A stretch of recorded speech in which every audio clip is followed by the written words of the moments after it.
Hello everyone. Today we are going to see a combined Arduino project where we can use LCD monitor, LM35 temperature sensor and keypad with Arduino. এই প্রজেক্টে আমরা আরডিউনোর সাথে temperature sensor, keypad এবং serial monitor use করে এবং তার সাথে LCD monitor use করে আমরা একটা আরডিউনো কম্বাইন্ড প্রজেক্ট করতে যাচ্ছি, যেখানে আমরা কোনো একটা ইনপুট নেওয়ার মাধ্যমে আমরা ভিউয়ারকে শো করব যে কি পরিমাণ টেম্পারেচার আছে, এবং সেটা আমাদের একই সাথে সিরিয়াল মনিটরে শো করবে প্লাস আমাদের এলসিডি মনিটরে শো করবে। তো এই প্রজেক্টের প্রথমে আমরা প্রোটিয়াসে যে একটি নতুন করে প্রজেক্ট খুলে নিব, তারপর আমরা পিক ডিভাইসে যে আমাদের কম্পোনেন্টগুলো সিলেক্ট করে নেব। তো প্রথমে আমি এখান থেকে যেটা করব, আমরা আরডিউনোকে অ্যাড করে নেব। তো আমরা এখান থেকে আরডিউনো ইউনো R3 কে অ্যাড করলাম। তারপর আমরা LM35 সেন্সরকে অ্যাড করব। তারপর আমাদের অ্যাড করতে হবে এলসিডি ডিসপ্লে, তার জন্য আমরা লিখব LM016L। আমরা এই এলসিডি ডিসপ্লেটাকে ইউজ করতে চাচ্ছি। আমাদের লাগবে কিপ্যাড। তো কিপ্যাড হিসেবে আমরা কিপ্যাড ফোন এটা ইউজ করব। তারপর আমাদের LM35 এর জন্য পাওয়ার সোর্সের প্রয়োজন আছে, সেজন্য আমরা ব্যাটারি ইউজ করব। এখান থেকে আমরা ব্যাটারি। তো আমাদের এই পাঁচটা কম্পোনেন্টই হয়ে যাবে। আমাদের প্রথম কাজ হচ্ছে আরডিউনোটাকে স্থাপন করা। আমরা এটাকে স্থাপন করলাম। আমরা একটু সুবিধার জন্য এটাকে রোটেট করে নিতে পারি, তাহলে আমরা এটা রোটেট করে নিলাম। তারপর আমাদের কাজ হচ্ছে এখান থেকে ডিসপ্লেটাকে স্থাপন করা। আমরা এটাকে এখানে স্থাপন করলাম। তারপর আমাদের কাজ হচ্ছে কিপ্যাডটাকে স্থাপন করা। আমরা একটু গ্যাপ রেখে রেখে স্থাপন করি যাতে আমাদের কানেকশনগুলো দিতে সুবিধা হয়। আমরা এটা এখানে স্থাপন করলাম। এবার আমরা কানেকশন দেওয়া শুরু করি। তো আমাদের যেটা করতে হবে যে আমরা এখানে যেভাবে কানেক্ট করব, আমাদের কোডেও ঠিক সেভাবেই কোডগুলোকে এডিট বা আপডেট করতে হবে। তো আমি যেহেতু অলরেডি কোড করে রেখেছি, তো আমি সেই কোড অনুযায়ী এখানে কানেক্ট করছি। যেমন আমার কোড অনুযায়ী আমাকে 2 কে কানেক্ট করতে হবে D7 এর সাথে, 3 কে করতে হবে D6 এর সাথে, 4 কে করতে হবে D5 এর সাথে এবং 5 কে করতে হবে D4 এর সাথে। আমরা যদি চাই এগুলোকে অন্য ডিজিটাল পিনের সাথেও কানেক্ট করতে পারি, তো সেক্ষেত্রে আমাদের কোডে চেঞ্জ করতে হবে। এখন আমরা যেটা করব, আমরা RS কে কোথায় কানেক্ট করব আর E কে কোথায় কানেক্ট করব, এটা আমরা কোড থেকে দেখে আসতে পারি। আমি কোডে চলে গেলাম। এখানে দেখা আছে যে প্রথমেই RS equal to 12 and EN equal to হচ্ছে 11, এটা দিয়ে বোঝাচ্ছে যে RS যে পিনটা আছে এটা কানেক্ট হবে 12 এর সাথে, আর E যে পিনটা আছে এটা কানেক্ট হবে 11 এর সাথে। আর এখানে আমাদের সিরিয়াল মনিটরের আর কোনো পিন আমাদের আরডুইনো ইউনোতে কানেক্ট করতে হবে না। আমাদের যেটা করতে হবে যে BSS এবং RW যে পিনটা আছে এটাকে আমাদের গ্রাউন্ড করে দিতে হবে। আমরা এই দুটাকে আগে শর্ট করে নিলাম। তারপর আমরা এখান থেকে টার্মিনালস মোডে যে আমরা গ্রাউন্ড নিয়ে এখানে সেটা অ্যাড করে দিই। তো আমি এখান থেকে অ্যাড করছি, এখান থেকে এটা অ্যাড করে দিচ্ছি। সো আমাদের এলসিডি মনিটরের কানেকশন শেষ। এখন আমাদের কিপ্যাড কানেক্ট করতে হবে। তো আমি কিপ্যাডের যেই কলামগুলো আছে, কলামগুলোকে আমি 8, 9 এবং 10 এর সাথে কানেক্ট করব। আর ABCD যে রো আছে সেটাকে আমরা অ্যানালগ যে পিন আছে সেগুলোর সাথে কানেক্ট করব, যেহেতু আমাদের আর কোনো ডিজিটাল পিন বাকি নেই কানেক্ট করার জন্য। আমরা এখান থেকে এটা কানেক্ট করি।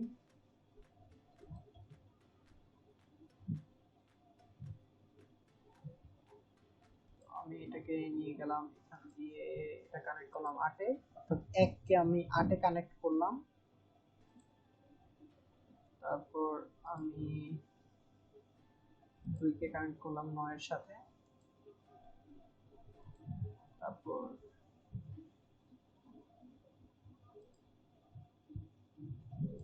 3-কে কানেক্ট করলাম 10-এর সাথে। আমার কলামের কানেকশন শেষ। এবার হচ্ছে আমার রো এর কানেকশন গুলো দিতে হবে।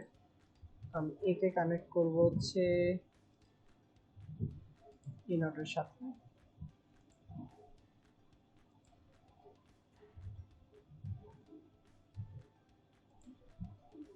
তারপর আমি বি কে কানেক্ট করব A1 এর সাথে,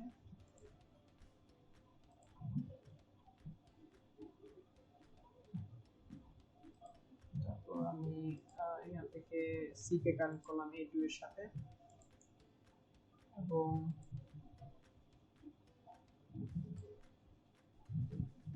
ডি কে কানেক্ট করলাম A3 এর সাথে। অলরেডি আমি কোডে এগুলো ডিক্লেয়ার করে এসেছি যে আমি ABCD কে A0 A1 A2 A3 এর সাথে কানেক্ট করব। ঠিক আছে, তাহলে আমাদের এই কানেকশনগুলো শেষ। এখন আমাদের যেটা করতে হবে, টেম্পারেচার সেন্সরটাকে স্থাপন করতে হবে। আমরা এটাকে এখানে স্থাপন করলাম।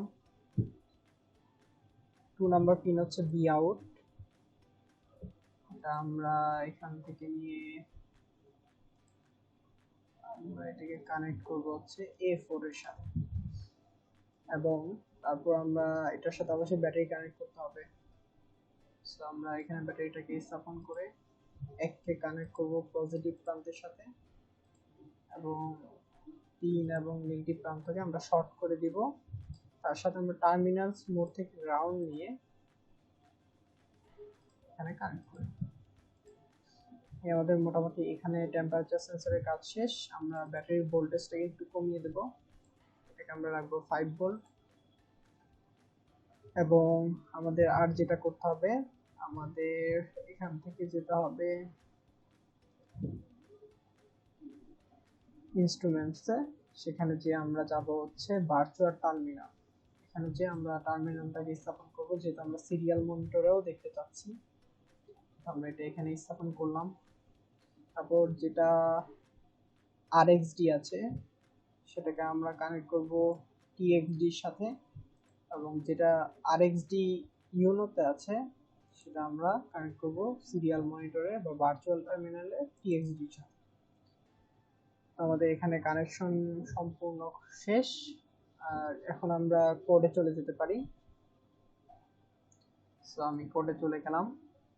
তো কোডের প্রথমে আমরা যেটা করেছি, আমরা লিকুইড ক্রিস্টাল এবং কিবেট নামে দুটো লাইব্রেরি অ্যাড করে নিয়েছি, যাতে আমাদের কোড খুবই কম্প্রেসড আকারে হয়ে যায়। তারপর আমরা যেটা করেছি, আমরা কনস্ট্যান্ট হিসেবে RS পিনের নাম্বার, EN পিনের নাম্বার, D4 D5 D6 এবং D7 পিনের নাম্বারগুলোকে এখানে ডিক্লেয়ার করেছি। সেটা আমরা লিকুইড ক্রিস্টাল যেই অবজেক্ট আছে সেটা থেকে আমরা এলসিডি, লিকুইড ক্রিস্টাল যে লাইব্রেরি আছে সেটা থেকে আমরা এলসিডি অবজেক্ট ক্রিয়েট করেছি, এবং তার মধ্যে আমরা পিনগুলো কোন পজিশনে অ্যাড করা হয়েছে বা কত নম্বর পিনের সাথে অ্যাড করা হয়েছে সেটা আমরা এখানে ডিক্লেয়ার করে দিয়েছি। তারপর আমরা বাইট আকারে রোকে ডিফাইন করেছি, কোলস আকারে কলামকে ডিফাইন করেছি, এবং সেটা আমরা একটা ক্যারেক্টার কিস অ্যারে নিয়েছি, সেটার মধ্যে আমরা আমাদের কিপ্যাডের যে ভ্যালুগুলো আছে সিরিয়াল ওয়াইজ আমরা লিখে দিয়েছি। তারপর আমরা ডিক্লেয়ার করেছি যে আমাদের রো পিনগুলোকে আমরা কোথায় কোথায় অ্যাড করেছি। আমরা A0 A1 A2 এবং A3 তে অ্যাড করেছি, এবং কলামের পিনগুলোকে 8 9 এবং 10 এ অ্যাড করেছি। তারপর আমরা কিপ্যাড যে লাইব্রেরি আছে সেটা থেকে আমরা কাস্টম কিপ্যাড একটা অবজেক্ট ক্রিয়েট করেছি, এবং সেটার মধ্যে আমরা যে আর্গুমেন্টগুলো প্রয়োজন সেগুলোকে আমরা কিপ্যাড ফাংশনের মধ্যে দিয়ে দিয়েছি। যেমন আমাদের প্রথম আর্গুমেন্টটা হচ্ছে মেক কি ম্যাপ, মানে হচ্ছে কোন কোন ক্যারেক্টারকে আমরা দেখতে চাচ্ছি, সেটা ছিল হচ্ছে কিস। তারপর হচ্ছে রো পিনগুলো কোথায় কানেক্ট করেছি, কলাম পিনগুলো কোথায় কানেক্ট করেছি, রো কতটা আছে এবং কলাম কতটা আছে। এটা গেল হচ্ছে আমাদের কিপ্যাড ফাংশন। তারপর ভয়েড সেটআপে আমরা অ্যানালগ রেফারেন্স হিসেবে নিয়েছি ইন্টারনাল, মানে হচ্ছে আমরা রেফারেন্স হিসেবে 1.1 ভোল্টকে ডিক্লেয়ার করেছি, এবং এলসিডি বিগিন দিয়ে আমরা বুঝিয়েছি যে আমরা এলসিডি যে মনিটর আছে সেটাতে আমরা কত কলাম এবং কত রো দেখতে পাচ্ছি। তাহলে আমরা কলাম দেখতে পাচ্ছি 16টা এবং রো দেখতে পাচ্ছি 2টা। তারপর আমরা সিরিয়াল ডট বিগিন, আমরা সিরিয়াল মনিটরকে ইনিশিয়ালাইজ করেছি এখানে। এরপর আমরা চলে গিয়েছি লুপে। লুপে প্রথমে আমরা যেটা করেছি, আমরা এলসিডি ডট সেট কার্সর, মানে আমাদের এলসিডি মনিটরের লেখা আমরা কোথা থেকে শুরু করব সেটা আমরা ডিক্লেয়ার করেছি। এটা হচ্ছে 1,0, 1 হচ্ছে কলাম এবং 0 হচ্ছে রো, 0 দিয়ে বোঝায় হচ্ছে ফার্স্ট রো এবং 1 দিয়ে বোঝাচ্ছে হচ্ছে সেকেন্ড কলাম। সেখানে আমরা প্রিন্ট করেছি welcome to our Arduino project. এবং যেহেতু এলসিডি মনিটরে সম্পূর্ণ লেখাটা একবারে ধরানো যাবে না, সেজন্য আমরা এখানে একটা ফর লুপ ইউজ করেছি। অর্থাৎ আমরা ফর লুপ ইউজ করে আমাদের এই টেক্সটটাকে ক্রমাগত লেফটের দিকে স্ক্রল করেছি এবং আমরা এটা ডিলে দিয়েছি 150 মিলিসেকেন্ড, মানে 150 মিলিসেকেন্ড করে এটা স্ক্রল হবে রাইট থেকে লেফটের দিকে। তারপর আমরা যেই টেক্সট আছে সেটা আমরা ক্লিয়ার করে ফেলেছি এবং আমরা আবার নতুন করে কার্সর সেট করেছি যাতে আমাদের নতুন করে লেখা আসে। সেখানে আমরা লিখেছি যে প্রেস 1, অর্থাৎ এক প্রেস করার জন্য বলা হয়েছে। তারপর আবার আমরা কার্সর সেট করেছি, সেটা হচ্ছে 2 নাম্বার রোতে এবং 2 নাম্বার কলামে। সেখানে আমরা প্রিন্ট করতে বলেছি ফর রুম টেম্পারেচার। তারপর আমরা কাস্টম কি নামে একটা ক্যারেক্টারকে ডিফাইন করেছি, যেটার জন্য হচ্ছে আমরা কিপ্যাডের ভ্যালু নেওয়ার জন্য এখানে একটা ফাংশন নিয়েছি ওয়েট ফর কি, অর্থাৎ যতক্ষণ পর্যন্ত না কিপ্যাডে প্রেস করা হবে ততক্ষণ পর্যন্ত আমার প্রোগ্রামটা এই লাইনে এসে থেমে থাকবে। যখনই কিপ্যাড থেকে কোনো একটা ভ্যালু নেওয়া হবে তখন সে পরের লাইনে চলে যাবে এবং এলসিডিটাকে ক্লিয়ার করে ফেলবে।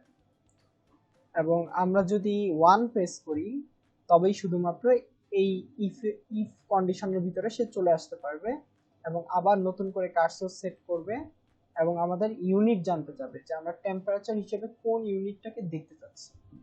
তারপর আবার নতুন করে কার্সর সেট করবে, তারপর আমাদের প্রিন্ট করবে যে আমরা কোন বাটন প্রেস করলে আমাদের কোন ইউনিটটাকে শো করবে।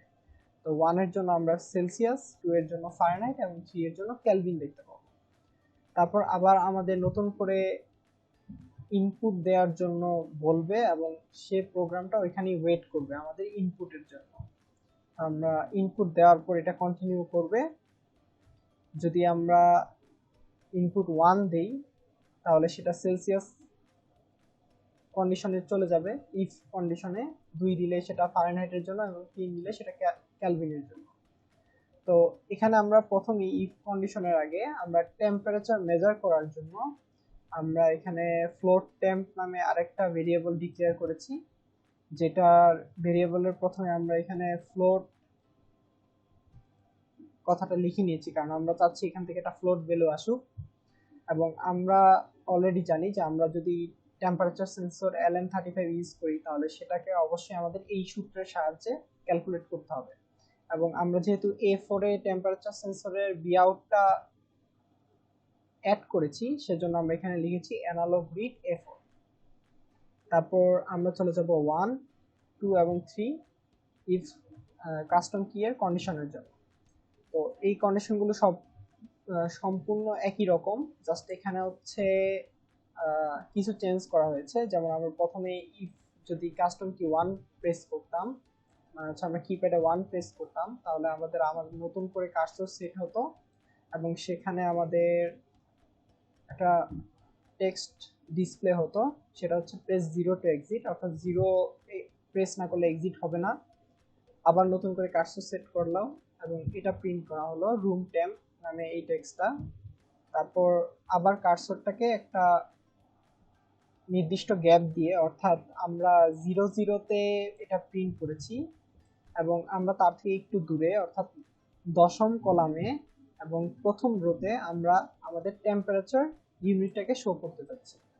এবং যেহেতু আমরা সেলসিয়াস অলরেডি বের করে এনেছি, তাহলে আমাদের এটার আর কনভার্সনের প্রয়োজন নেই। তাহলে আমরা সেটাকে সেলসিয়াস দেখিয়ে দিচ্ছি এবং আমরা আবার সি অর্থাৎ সেলসিয়াসটাকে আমরা প্রিন্ট করছি। তারপর আমরা সিরিয়াল মনিটরের জন্য রুম টেম্পারেচার এবং অন্যান্য যেই টেম্পারেচারের মান এবং ডিগ্রি সেলসিয়াস কথাটাকে আমরা সিরিয়াল মনিটরে প্রিন্ট করছি। তারপর আমাদের ইফ কন্ডিশনের ভিতরেই প্রোগ্রামটাকে ওয়েট করার জন্য আমরা আবার while লুপ ইউজ করেছি, যেটা আমরা জানতে চেয়েছি যে যখন কাস্টম কি নট ইকুয়ালস টু 0 তখন এই while লুপটা রান হতে থাকবে এবং সে ওয়েট করবে একটা ইনপুটের জন্য, যেটা হচ্ছে আমরা কিপ্যাড থেকে দিব। যতক্ষণ পর্যন্ত না কিপ্যাডে আমরা 0 প্রেস করব, প্রোগ্রামটা আমাদের এখানে স্টপ হয়ে থাকবে এবং যখন আমরা 0 প্রেস করব তখন এলসিডিটাকে সে ক্লিয়ার করে দিবে এবং প্রোগ্রাম থেকে বের হয়ে যাবে। একইভাবে আমরা কাস্টম কি যখন 1 এর জন্য করেছি ইফ কন্ডিশনটা ইউজ, আমরা একইভাবে দ্বিতীয় ইফ কন্ডিশন এবং তৃতীয় ইফ কন্ডিশন ইউজ করেছি। জাস্ট আমাদের প্রথম যেটা করার গেছে, যেহেতু আমরা অলরেডি সেলসিয়াসটা ক্যালকুলেট করে এসেছি টেম্পারেচার, সেজন্য আমাদের 2 নম্বরে ফারেনহাইটের জন্য জাস্ট এই লাইনটা অ্যাড করতে হয়েছে, যাতে আমাদের সেলসিয়াস থেকে ফারেনহাইটে কনভার্সনটা হয়ে যায় এবং পরের ইফ যে কন্ডিশন আছে সেখানে যেন সেলসিয়াস থেকে ক্যালভিনে কনভার্ট হয়ে যায়। এই হলো আমাদের কোড। এখন আমরা এই কোডটাকে সেভ করব। আমি সেভ এসে চলে যাচ্ছি আমাদের যেখানে আমার প্রোগ্রামটা আছে, অর্থাৎ আমি প্রজেক্ট নামে যে ফাইলটা করেছি সেখানে যে আমি এটাকে সেভ করে দিব এবং সেভ করার পর আমি এটাকে ভেরিফাই করব। তাহলে এটা সাকসেসফুলি ভেরিফাই হয়ে গেছে। স্কেচে যে আমাকে যেটা করতে হবে সেটা হবে এক্সপোর্ট কম্পাইলড বাইনারি, অর্থাৎ আমরা একটা হ্যাক্স ফাইল ক্রিয়েট করব যেটা আমরা আরডুইনোতে ইউজ করব। এখানে আমাদের কাজ শেষ। আমরা ইউনোর ভিতরে চলে যাচ্ছি। এখান থেকে আমরা আমাদের যে প্রজেক্ট ফোল্ডার আছে সেখানে চলে যাব এবং সেখানে যেয়ে দেখবো আমাদের কোডের জন্য একটা ফোল্ডার ক্রিয়েট হয়েছে। সেখান থেকে আমরা হ্যাক্সটাকে বেছে নেব, হ্যাক্সটাকে ওপেন করব, আমাদের এখানে সেটা অ্যাড হয়ে যাবে, আমরা ওকে দিয়ে বের হয়ে আসবো। এখন আমরা তাহলে প্রোগ্রামটাকে রান করি। সো আমাদের প্রথম লেখা হচ্ছে welcome to our Arduino project. তারপর আমাদের বলা হচ্ছে যে প্রেস 1 ফর রুম টেম্পারেচার, আমরা 1 প্রেস করি। তারপর আমাদের বলা হচ্ছে সিলেক্ট ইউনিট, আমরা কোন ইউনিটে দেখতে চাই। তাহলে আমরা প্রথমে সেলসিয়াসের জন্য দেখতে চাচ্ছি। আমাদের দেখাচ্ছে 27.20 সেলসিয়াস, অর্থাৎ আমাদের এখানে যে LM35 টেম্পারেচার সেন্সরটা ছিল সেটার মধ্যে 27 ডিগ্রির মতো দেখাচ্ছে এবং আমাদের সিরিয়াল মনিটরেও সেটা দেখা যাচ্ছে। তাহলে আমরা এখান থেকে যদি 0 প্রেস করি তাহলে আমাদের প্রোগ্রামটা এক্সিট হয়ে যাবে এবং আবার নতুন করে শুরু হবে। আবার বলছে যে 1 প্রেস করলে রুম টেম্পারেচার দেখাবে, আমরা 1 প্রেস করব।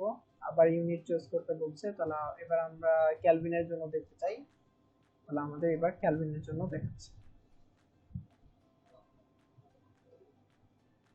তো এইভাবে করে আমরা যে কোনো ইউনিটের জন্য এটা দেখতে পারি এবং আমাদের নিজস্বভাবে আমরা প্রোগ্রামটাকে মডিফাইডও করতে পারি। সো ধন্যবাদ সবাইকে। আশা করি এই প্রজেক্ট থেকে আপনারা অনেক কিছু শিখেছেন।